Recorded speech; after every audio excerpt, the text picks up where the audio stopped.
Hello everyone, and welcome back to We Love PMO, the show where we simplify the complex world of project, program, and PMO management. I'm your host, Sarah, and if this is your first time tuning in, welcome. Don't forget to hit that follow button so you don't miss any notifications for when a new episode is released. And in today's episode, I'm joined by a special guest, Bill Dow. Bill is a distinguished authority in project management. He's recognized by the PMI for his exceptional contributions to developing and managing PMOs. He has a career spanning many decades, and I'm so excited to have you on the show today, Bill. And I'm really looking forward to hearing your thoughts on a variety of topics and also to find out a bit more about your award you had been working so hard towards, which you then Yeah, achieved thank in you. 2023. So, welcome, Bill. Thank you. Yeah, thank you very much. And thank you so much for reaching out. And I am honored and thrilled to be here. So Brilliant. thanks. No Yeah. worries. So, can you tell us a bit about yourself and how you first discovered your passion for project management and PMOs? Yeah, and I think you just alluded to it. It started with project management back in 1991. So 1991, I ran my first project, and I'm Canadian, so it was actually in Canada at the Ministry of Transportation and Highways. And I just fell in love with it. We were moving from the mainframe. So imagine how old that is, right? Well, Mainframe to yeah. client server and Oracle. And I just loved it. I absolutely felt now imagine how different it was back then, right? But the internet wasn't around and we didn't have all the things that we have today, of course. But I just really fell into that leadership and that coordination. And I absolutely just fell in love with project management. And I thought this is an amazing career. I started as a business analyst, then went into project management, and then just absolutely fell into it. So that was really kind of fun. And then I ran my first PMO. So first PMO at AT&T Wireless here in America in 2003. And so what was really fascinating and passionate, I was really passionate about that was I had to look wide. So with project management, I had to look deep, right? I had to risk and issues and actions and schedules. With PMOs, I really had to start to look wide. All the projects that were running in my organization, people management, all the complexity of running an organization. So those two areas really came to, wow, this is just an amazing career and I just absolutely love it. So and I've been in it ever since. And So you've never left since. never It's got left. you Yeah. hooked. So I bet Yeah. you've seen quite a lot of change then in regards to how people do things, especially if you started in the 90s to where we are now. Like how different are do the frameworks and the methodologies kind of look from then? Yeah, I don't see like I do see a huge change because we've made progress in we had the internet. Now, we had Y2K. The differences between when I first started to now, we had Y2K, which meant we had remote work, Mm. right? So if you worked through Y2K, that was the first time we ever started having remote work, therefore dealing with different time zones, dealing with different go lives. Therefore, tools needed to get better. Sharing of files needed to get better. SharePoint, right, where they could access stuff online through SaaS solutions and SharePoints and all that type. And so that expanded tremendously.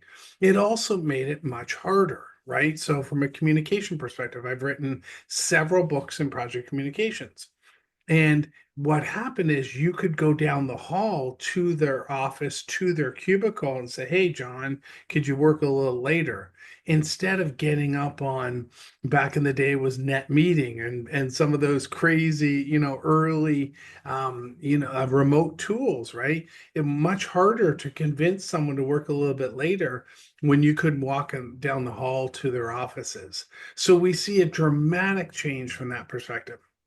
We also see multiple projects. So back in the day, we didn't have 10, 11, 15 projects we were running. We were running one or two, Mm. right? Everyone worked in the office. We were running one or two. How many project managers are running one project or even one or two projects? That world has completely shifted.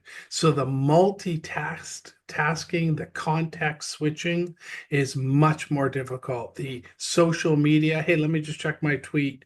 Let me check my Facebook. Let me check my Instagram. All those distractions Yeah. been tremendously different when we first started to where we are today. And it's much harder. Yeah, definitely.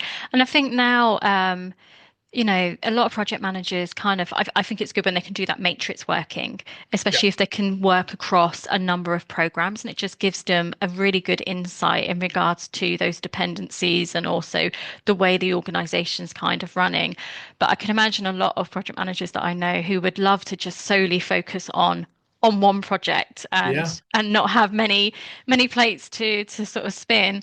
Um, Yeah. but I, if I, you, I have a one quick, yeah, just one yeah, quick go for story it. with that. I was working at a large software company in Redmond. I think we all know it, right? We all boot up our computers with it. And one of my really good friends there, his name was John. I said, "Hey, John, how many projects you working on?" He said, 15. I said, "Hold on. Oh, You've got 15 projects?" so And many. he's like, "Yeah, yeah, there are 15 under my name." I said, "How do you manage possibly go risks, issues, actions, decisions, SharePoint sites, dashboards?" He goes, "I don't.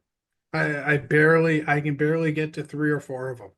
So that's the problem, right? Is when we want people to do good DNA, good project management, good risks, actions, decisions, all the things that run a project, you can't spread a person that thin.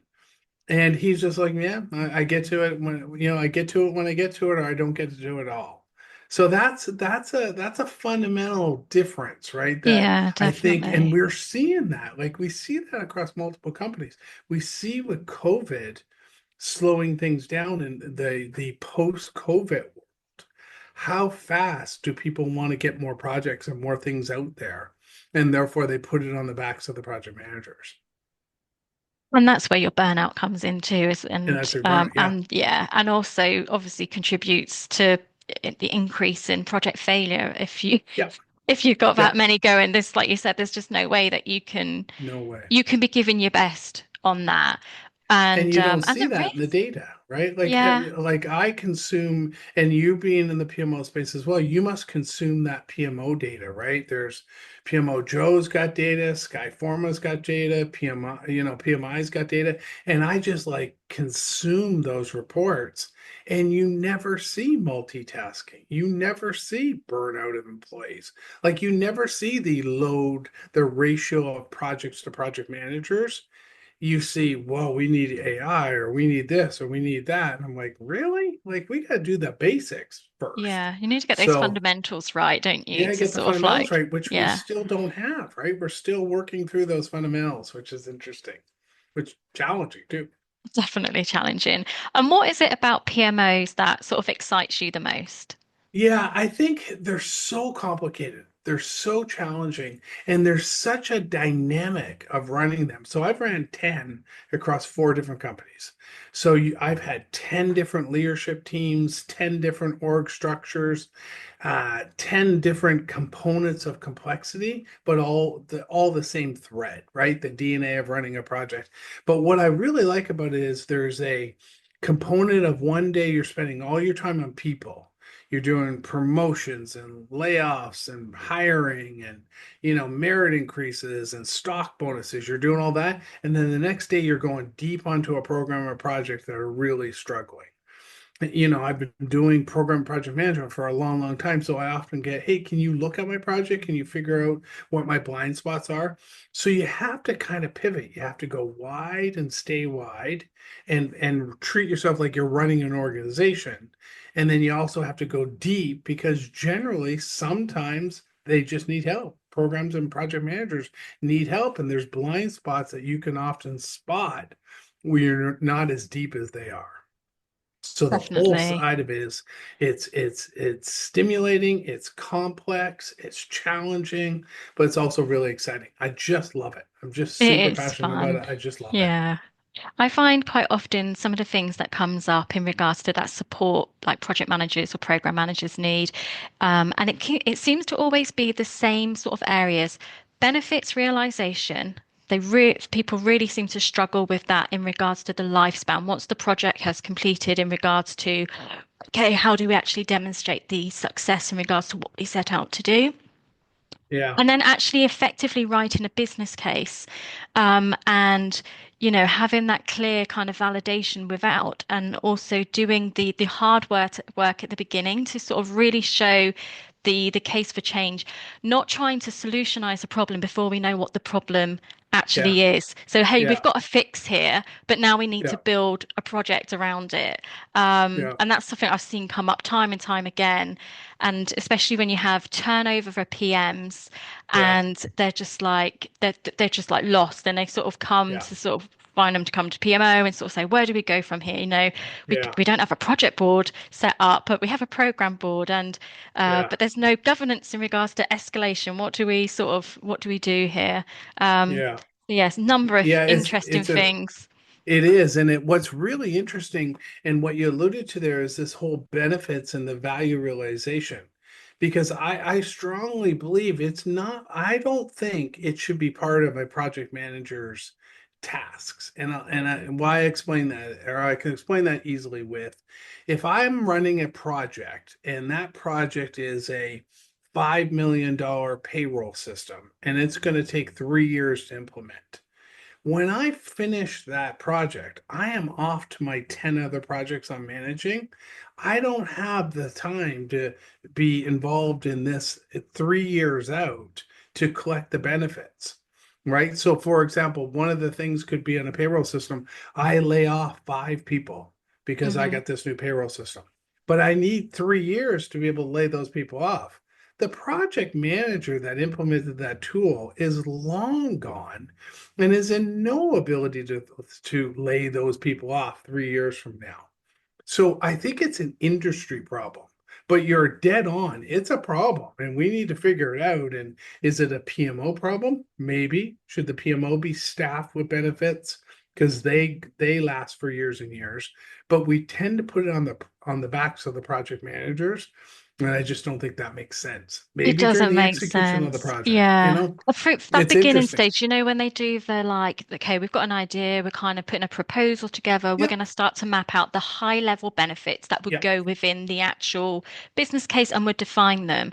And I completely agree. It's not for the PM then to actually realize them and manage that's them right. and see if they can maximize them or optimize them in any way. It's trying to make sure that the organization has either a benefits team, an implementation team that can take it and own Yeah, it, or have it in-house. But quite often, it's an area that with the organizations that I've worked with and with different companies that I've sort of supported, there seems to be a real kind of an area where that's lacking, where it just falls yeah, off. So yeah, then when they come to like, if they've got funding, for example, for their project, they did a bid and perhaps they've got funding, a grant yeah, fund from a charity or something like that. It's really difficult for them to then go, here's some case studies of, yeah, we've done our deliverables. They were yeah, brilliant, but from the benefit yeah. perspective, it's a bit woolly, Take because yours. we've just Yeah, got improved community health. And it's like, well, how? right. How So are you doing generic. that? How are you doing that? Yeah. Yeah. Yeah, but that's an industry problem. Like we It just is. haven't got that nailed. And I think the industry has to get the operational groups or the groups that are receiving the project to step up and do that. Right? They need to own that because of the long-term play, of how long it takes to actually get the benefits. Right? So if you're going to be on something that's a large enough to have a project team and have a project manager and worth the cost, it's probably going to take a year or two. Probably going to take a little bit of time to realize those benefits. Mm. So it has to be in the receiving group. I Yeah. think PMI's done an amazing job in their one of their last program management guides, one of their Pimbaki guides for program management, and it was they talk about the receiving organization taking on the benefits. Just hasn't gone anywhere, but it's Mm. awesome thoughts. It's great, so that's where it should go. So Yeah. we'll And see. We'll get there. definitely. And one of the things you sort of said there in regards to it could be 1 year, 2 years, is just Yeah, having that in mind that, benefits realized it doesn't happen overnight. It can take right. some things, it could take 5 years. If you're trying to Yeah, change culture, for example, in a way, yeah. yeah. It's really difficult. Yeah, Definitely. So we spoke just at the beginning. So you were named the 2023 World PMO Influencer of the Year. So can you tell us, yeah. like, what does that recognition mean to you, and what did you have to do to achieve that? Yeah, thank you. I have to put in a lot of hard work and sweat. No, I have no idea. So, no, I do, but I don't. It's so first of all, be very clear, it's a secret process. I have no idea. I had no idea I was going to Okay. win that. I didn't submit my name. Someone submitted on behalf of me. But what I've done are the ebooks and the webinars and the giving back and just kind of continuing to put out everything that I put out to keep growing the community. But what a huge honor. There's only four of us in the world that have ever been selected for this. And I know it's coming up again relatively soon, but or so there'll be number five potentially. I don't know if they're still doing it anymore, but what a huge honor, just a huge honor. I was selected the first time in 2020 and 21, 22, 23, and then finally won it in 23. So yeah, it's a huge honor, but it kind of is a secret process and the winners don't know. We have no idea. I won a trophy for it though. I have a great trophy picture on Oh, it. So yeah. nice. And yeah, that in 2021. So I've won two trophies in 4 years. So it's a huge honor, really. It's an amazing Yeah. title and award to sort of to have. Do you have any Yeah. idea who nominated you each of those No, times? No. no, no, it's completely secret. Nope, I have Wow. no idea. Yeah. I didn't submit it. I don't even know how to submit. I don't know how to nominate anyone, but I should. Yeah, no, I don't know. Someone really, really, really obviously I enjoys appreciate it. everything you've Yeah. done and appreciates you big time and sees the Yeah. value of what you've done over the years. Yeah, I Um, really appreciate it. so you've mentioned you've managed 10 PMOs across four different companies. Yeah. What were the most sort of significant challenges that you faced when establishing and managing those PMOs, and what did you do to overcome them? Yeah. The biggest challenge, and I get asked this question a lot, and it's really interesting because people come to me in various angles. The absolute biggest challenge is executive support, getting executive support and holding executive support. So in my two books, I wrote two books on PMOs, and in my books, I have executive support. It's like chapter two in both books. And I talk about this cycle, and this cycle is PMO starts up, PMO lasts 3 to 5 years, PMO shuts down, something bad happens, PMO starts up, PMO shuts down, and the cycle goes on and on and on. And I've lived those cycles multiple times. And so it really does come down to there's a ton of executive support and excitement when you're building a PMO. What happens though is when you're running a PMO, it flips to more operational mode and you're solving programs and you're solving projects. It's not as sexy. It really isn't. So therefore, your executive support seems to wean a little bit. It's not that hot new thing is going to save the world. And so you got to get executives and continue to hold executive support. So how do you do that? Couple things. You can't just have one. Executives turn every 3 to 5 years. Can't have to one. You have to have relationships across multiple executive support executives. That's one thing. You have to be constantly adding value to a number of executives because one and done, right? So if you have one and that one's gone, you're done. I've Yeah, seen that too. it's your single point of failure. Single point of failure. Secondly, is you got to keep your PMO aligned to the business strategy. When the business adapts and changes and tweaks, and just like COVID, right, coming back from COVID and stuff, how does your PMO continue to align? So if you can constantly do that mapping back from strategy execution, you're going to have a much better sense and of staying alive and keeping it going. And then third, and really the final thing that I think is the top three, is to really treat it like an organization. So what do I mean? So basically, when I think about running a PMO, the last thing I say is it's about programs and projects. It's Hmm. about all the service offerings that I do for you. We do governance. That's not running programs and projects. We do portfolio program and project management. That is. We do tools and dashboarding. We do business analysis. We do testing. We do whatever the case may be, but it's a bunch of services that you're offering, not just programs and projects. And what happens is, I think a lot of project managers, our PMO leaders come in with that program and project management background. So that's immediately where they go. If Yeah. all my project managers can copy everything that I've done, it's going to be awesome, but it's just a bunch of programs and projects, and you can't think that way. So to keep them alive and to keep them going, you have to offer a series of services, and those services also include program and projects. I So those absolutely are the agree with you three kind of there. areas. Yeah. It's building that center of excellence, isn't it? Yep, So, like you mentioned, you've got the governance there, you've got the testing. It's also that coaching part, that mentoring, that yep, critiquing, also masterclasses and workshops to just try and elevate their sort of their learning.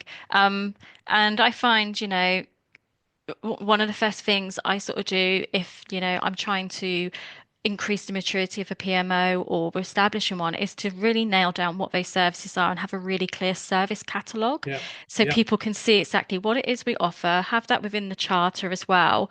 yep. And the governance piece is so is so important, It's so really important. important to sort of show that kind of, the value as well of having a PMO is that assurance that we can provide that assurance up to the next sort of tier, Yeah. and provide And that having support. governance in the PMO, right? Because the governance is really the intake all the way through execution. So Yeah. we have governance as in idea and prioritization and scoring and value, but we also have governance at the project level, right? And sometimes they're aligned, sometimes, they need to be aligned, but it's really interesting because it goes from intake to delivery, right? And governance being that front piece of that. It's so important. I've heard, governance shouldn't be part of PMOs and they should be standalones. That's like, really? No, I don't, so there's some struggles there. But in general, yeah, I think it's really from idea all the way to execution. Definitely. And that bit you're just saying there about governance, I've come across that before where people are like, well, we have corporate governance. So why would you need governance within the PMO? Right. And it's just their misunderstanding of how Yeah. that sort of PPP, sort of P3O sort of Yeah. area sort of works. And actually that sort of governance we have in there is very different to what a business as usual areas and teams Yeah. and stuff like that sort of need. Um, so you've mentioned obviously you've written a number of books, and one of yours, the PMO best practices, the continuous status Yeah. monitoring, and it Yeah. talks a lot about the importance of tracking and reporting. Yep. So could you share an example of how this approach has transformed a PMO's performance? Yeah. So when I worked at that large software company, Power BI was a major. I was part of the Power BI infrastructure from the very beginning. When they first released it, I was part of it. So one of the things I had done, and I'd ran 8 PMOs at that company. Basically, I started building out PMO dashboards and reports. So one of the things that I strongly believe in, and I come from an Oracle background, a SQL Server background, I come from a DBA type of background, and I really believe from a PMO best practice and a continuous improvement and a watching is to continue to watch the data of your PMO. So, what are your programs data? What are your project data? Risks, issues, schedules, actions, lessons learned, right? And so, one best practice is really setting up data reviews using Power BI, using Tableau, using dashboards and reports, getting your leadership together once a week and looking at that data, proactively looking at the data.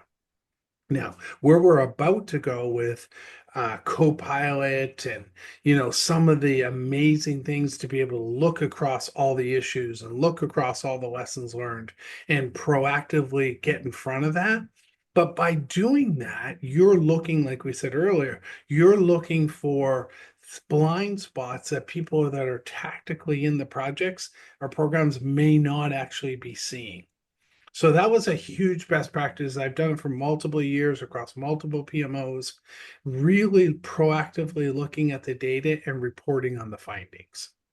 So when a project goes to red, why? What are the Yeah. risks and issues, and what's the schedule look like? And getting all that data served up to you through series of dashboards and reports really allow you to help project and program teams to course correct. And I'm sure you've probably come across this with helping establish those reporting mechanisms. Um, when we talk about RAG statuses, and Yeah, especially if we have if we have the amber, which I'm sometimes very much like, maybe just have the red and green. They go for the Yeah, amber to be safe. yeah, Everything is amber, and it's just like, yeah, is it really all amber? yeah, It's right. just, Yeah. But yeah, I think, so I think having that data view of your PMO is critical.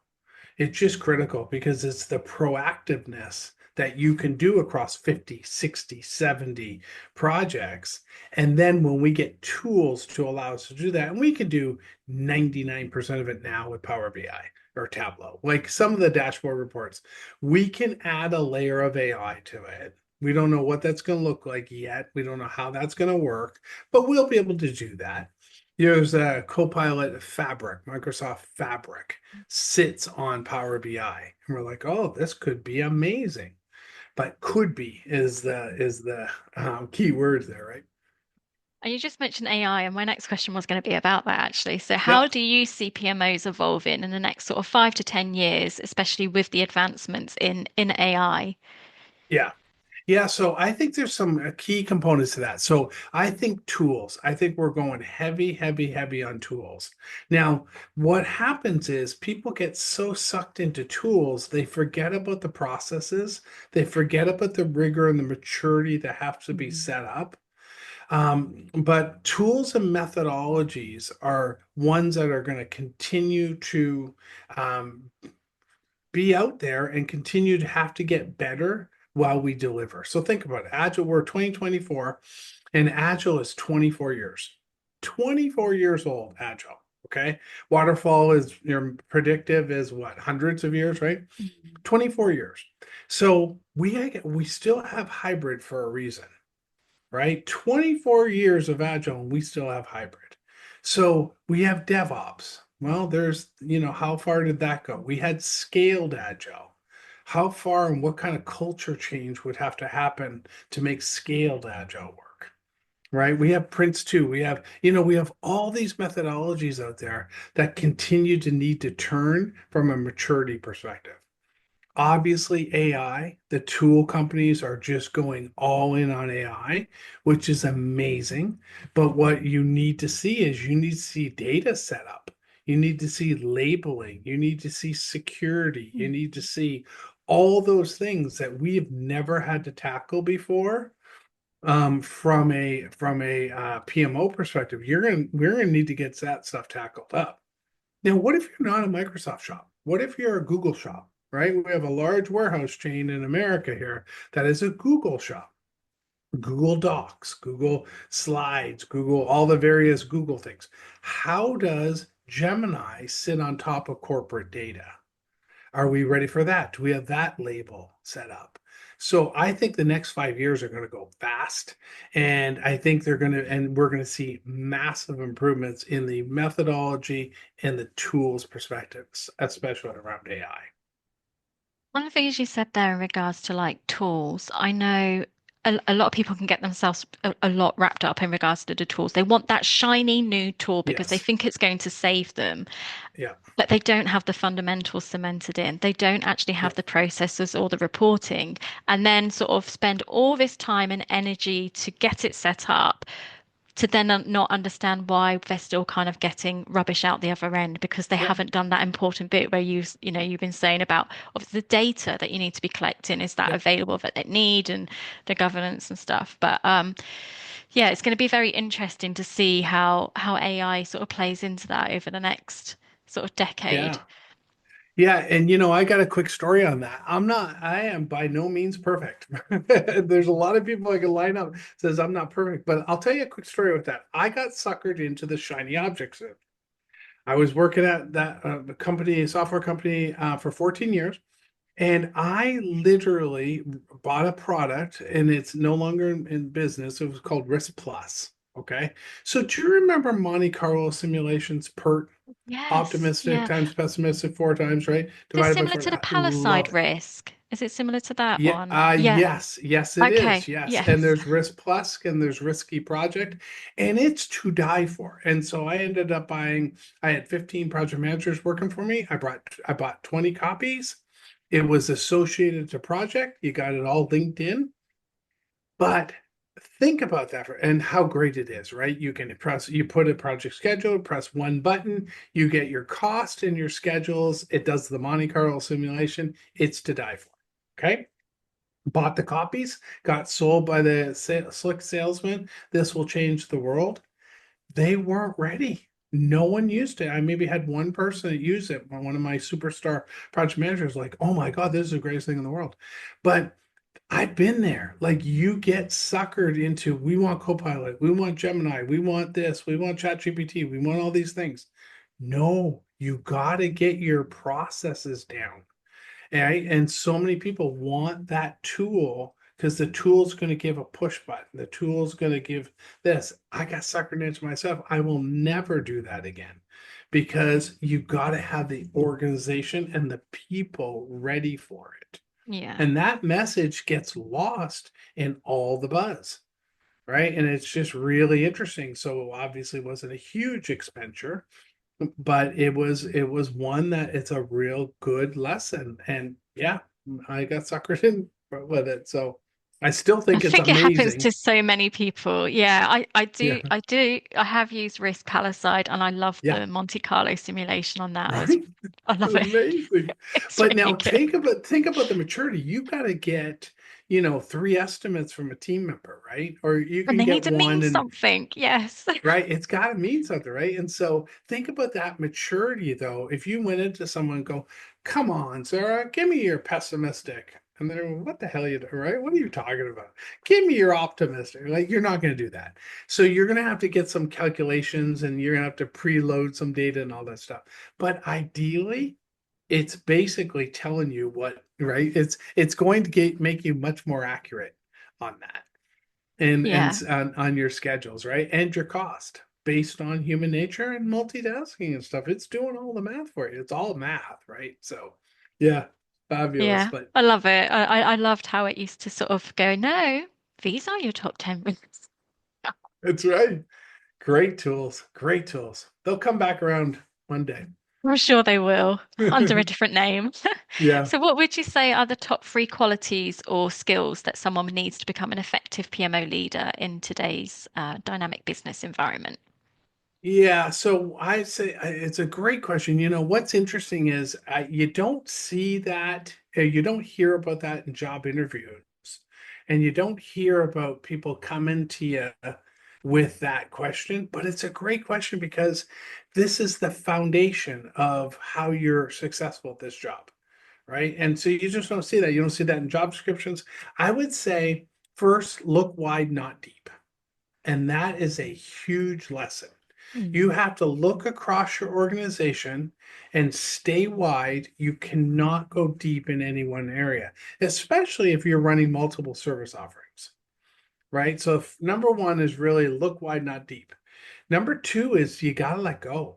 You got to let your people do it, right? If you've got an organization of 30, 40, 15, 20, whatever it is, you can't, and how many projects or programs you're managing, you can't actually do those. You have to let your people do though. They're not going to do them the same way you do them. They're not going to do them, but as long as they get done, right? And there's got to be a little bit of structure and repeatability to it, but you got to let go. You got to learn to let go. And your way is not always the right way. And that is not easy to do. That is not easy to do, especially on the way you come into this role, right? Because a lot of people come into this role as hotshot project managers who have to take over a PMO. Yeah. A hotshot project manager could look at any project in the PMO and go, "You're doing it all wrong." Well, they may not be doing it wrong. They may not be doing it your way. And that's different, right? Yeah. And then the third one is really about the people side of the role, right? The layoffs and the hiring and the bonuses and the stock grants and all those things. We just miss that. That doesn't happen the same way when they're a direct report to you, so hire fire, compared to running a project team where you have to use influence without authority, right? When you have higher fire ability, you have a little bit more influence. You have to watch every word. You have to, there's a little bit more responsibility you have to take there. And so those would be the top three characteristics I would say that you would need to be and really have to hone those skills in this role. Yeah, definitely. I really agree with that. And especially with what you're saying there, somebody who's potentially come from being a project manager for many, many sort of years is kind of letting Yeah. go of that ego in regards Yeah. to, yeah, it's it can be done differently and actually switching to kind of being somebody that's a lot more kind of approachable and not making people feel, silly for sort of questions. Like they may have been a project manager for 5 years, but there's still going to be gaps of knowledge and Yeah. actually so that they can feel they can come, ask the questions, get the support, get the guidance. Because if you don't nurture them when you're in a PMO, they they won't then buy into the processes that you're trying to Right. put into place. They might not then, they may try and find the grey areas to sort of get around. But if you nurture them and they know that you're someone, you and your team in the PMO, they can approach you and ask you for that support, that back and forth. Can you have a check through this Yeah. business case? Am I missing something here? Um, Yeah. but it comes with practice. Um, It does. And you don't yeah. always do it right. Like No. you just don't always do it right. It's a constantly growing and learning and adapting and tweaking. You don't always do it right. PMO leaders are not perfect.